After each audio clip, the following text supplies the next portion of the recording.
The absence of absolutes.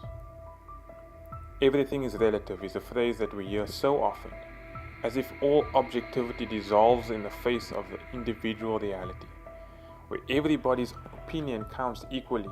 But if it's all the same, how can we ever come to law and order, right and wrong? Where 51% of votes is all that's needed to make crime a social norm, must pedophilia, murder, and stealing all become legalized before we realize we are not designed to work without an objective moral framework? The Paris Olympics of 2024, the opening ceremony, which they say is not a mockery of any religion, yet one cannot deny the provocation in imagery. Not even to mention the intentional choice to use an Olympics to promote values that are not neutral.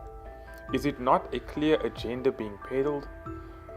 From those who call for tolerance, this was unmistakable evidence that the new tolerance is just a pretense for lawlessness. Anything goes is an absolute, one that subverts the idea of absolute moral truth. Thus, it is not a stretch to say that it is lawless, as its final end is the release of all moral restraint. If portrayed on the stage of life, we have two vastly different actors fighting for gain. The original tolerance, which seeks respectful freedom from all, while showing understanding for the minority, and the new tolerance, which seeks freedom for the minority over the majority, seeking to silence all those who don't agree with it, under the pretense of phobia, happy to live in a valueless dystopia. Victimhood, the weapon by which they seek to build a utopia.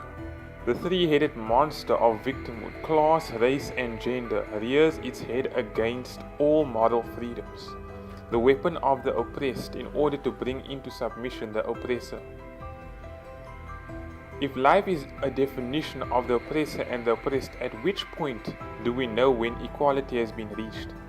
If the victim is continually the one in the right, is this not another form of might makes right? In this case, the ideological might of being a victim being used to transform society at a whim. Are we truly alive if we continue to try to survive in society by seeing who can be the biggest victim? A society that rewards people based on their degrees of victimhood, whilst asking everyone to be relative in their outlook, is one that cannot stand. For without anything defined, with freedom of speech maligned, all things grasped, slip through the hands. Yet in Christ, an identity that supersedes the oppressor and the oppressed, a shining light that provides absolute moral guidance. There is neither Jew nor Gentile, neither slave nor free, nor is there male or female. All divisions fade in the recognition of the light of Christ. As old identities disappear, humanity once again recognizes their worth as God's creation. Imago Deo.